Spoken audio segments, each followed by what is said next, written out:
O que é o infinito, senão um ponto que começa e não termina? É uma imensidão que se ilumina e que surge e evapora-se de pronto. Porém, se trazes na alma o desencontro, por certo, não vislumbras o infinito que imensurável mostra seus conflitos e as mesquinhas imagens do seu confronto. Mas se muda este ponto, como se muda a roupagem de um conto, para valer enfim o teu reencontro, compreenderás, olhando ao fundo, que só na alma existe o profundo. E este ponto encontra-se em contraponto, ajustando seus enfoques do mundo.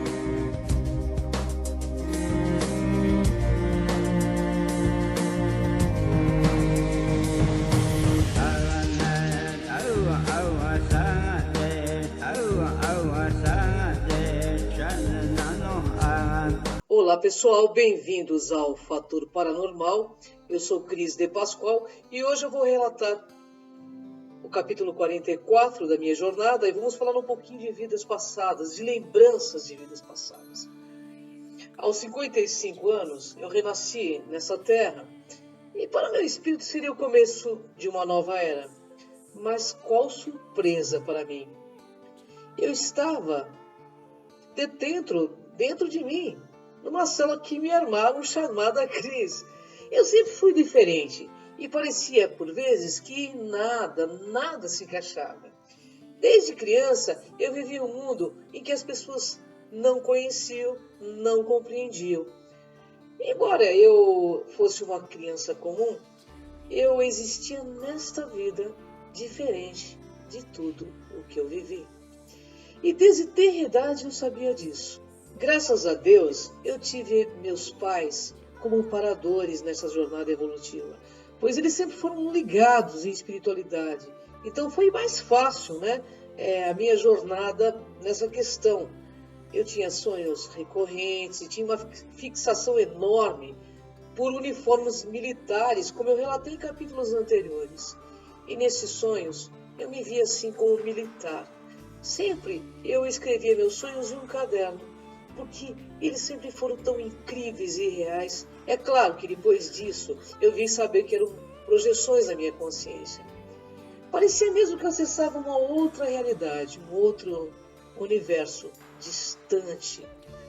Mas para que lembrar de um tempo que talvez não me quisesse ser conivente?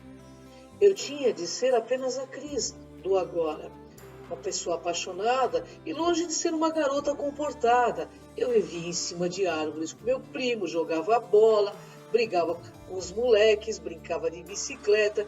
Eu era diferente, eu não tinha aquela feminilidade exacerbada, embora minha mãe tivesse me ensinado. Mas tudo que era diferente me atraía.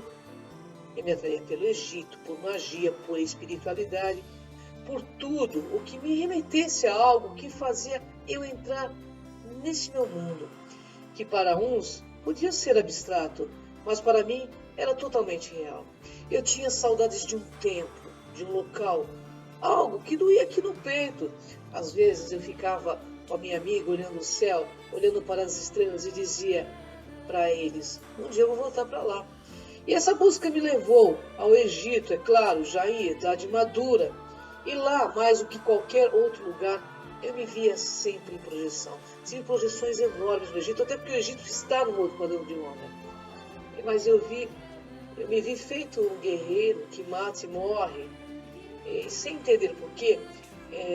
No Egito, então, começaram a acontecer coisas que realmente me fizeram entender minha programação existencial.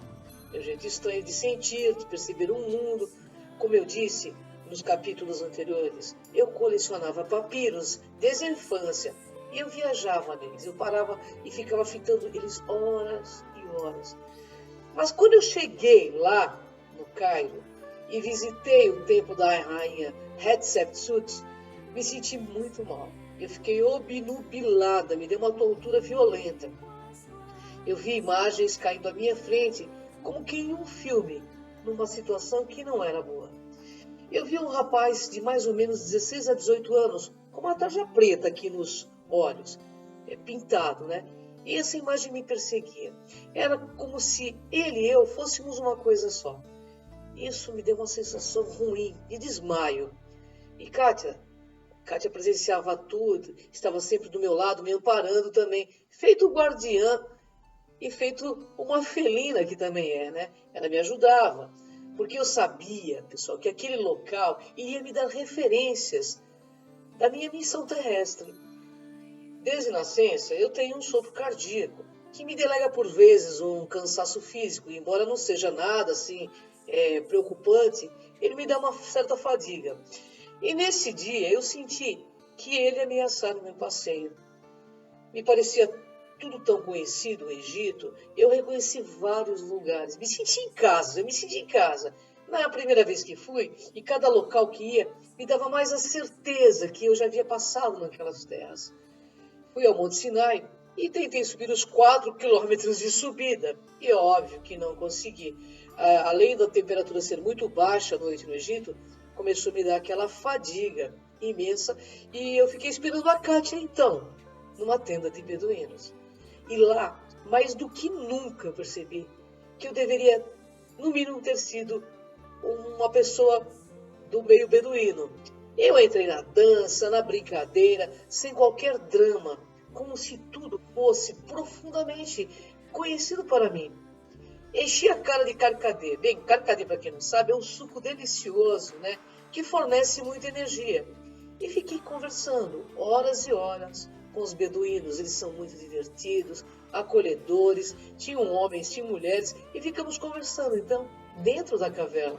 Porque no Monte Sinai não tem essas coisas de barzinho, não tem banheiro. Então, tudo que você precisa, eles vendem dentro da caverna e tem banheiros também, né?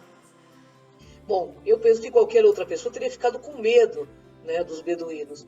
Mas eu não, eu adorei aquela festa toda. Era como se eu tivesse vivido aquilo, estivesse relembrando, reencontrando novos velhos amigos. Na realidade, eu tinha sensação nítida, até o momento em que eu fui no templo de Hathor. Bem, pessoal, lá o bicho pegou, entendeu? E também em uma avenida que tem diversas esculturas de carneiros enfileirados, onde passavam naquela época os faraós com suas bigas. Uma avenida, tipo uma avenida paulista, mas tem muitos carneiros enfileirados. Neste momento eu lembrei da mensagem de transcomunicação que sempre recebíamos no grupo Kron, que dizia: o grupo Kron é grupo dos carneiros. E nós nunca entendemos o grupo, mas lá no Egito eu compreendi.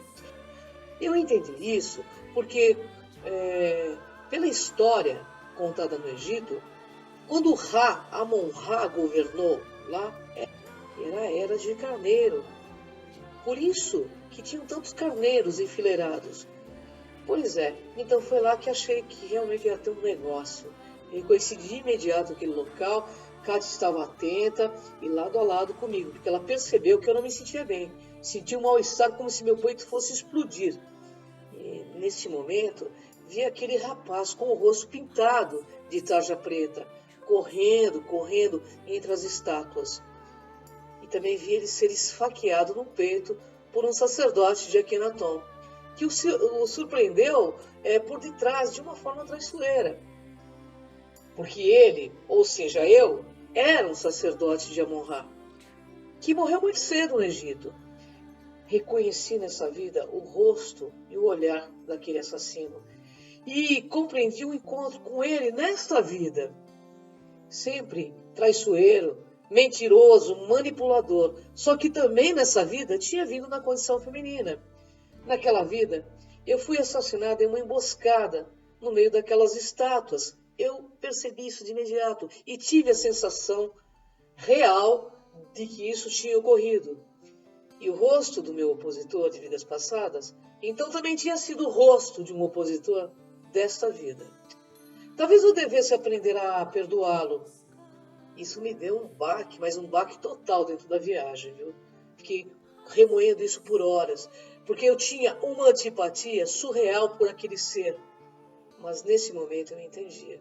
Porque essa pessoa hoje também, né, ainda continua sendo um expert em enganações e emboscadas. Tem muita oratória, engana muita gente com religião. E eu não sei de fato se eu desejo perdoá-lo. Acho que ainda não tenho maturidade para isso, embora eu me esforce. Acho de fato que ainda tenho bastante dificuldade. Bem, essa situação mexeu bastante comigo. E no Egito eu tive projeções astrais muito interessantes. Quando um outro dia saímos para almoçar. E no parque nós encontramos então filhotes de leões. E eu fiquei enlouquecida, né, pelos filhotes. Queria tirar fotos com eles a todo custo. Bem, fui lá, tirei foto com eles, abracei, beijei. E devo admitir que ao abraçar aquelas ferinhas, meu coração quase explodiu de emoção. Posso dizer que essa foi a melhor parte do passeio. Que a reconexão que eu tive com aqueles felinos foi uma coisa de louco. Tamanha ligação que eu tenho com esses seres. Nessa noite, então, dormi sorrindo e me vi em projeção com seres de aparência humanoide felina que me abraçavam e mostravam um tipo de filme de um guerreiro cansado, que já estava cansado de guerrear e queria mudar esse padrão de onda e necessitava então compreender sobre serenismo, sobre consciência. Então, esse guerreiro foi enviado com alguns dos seus para um reformatório, para dominar a fera e para aprender a domesticar a fera, para se tornar um pouco mais consciente e assim despertar por meio do esclarecimento. Tarefa também que não é fácil, porque a fera é latente. Então, depois disso, eu escrevi essa mensagem que eu vou postar para vocês. Mas compreendi nesse processo que teria de sair dessa ciranda infernal. Porque o maior inferno é o mental, é a desconexão com a consciência. E que já tinha desenvolvido também a lógica, a afetuosidade nessa pele feminina que me reveste. Nada mais coerente de ser, então, serena para voltar aos meus patriarcas de Lira. Gratidão, pessoal. Até o próximo Fator Paranormal. Eu conto com vocês nessa jornada.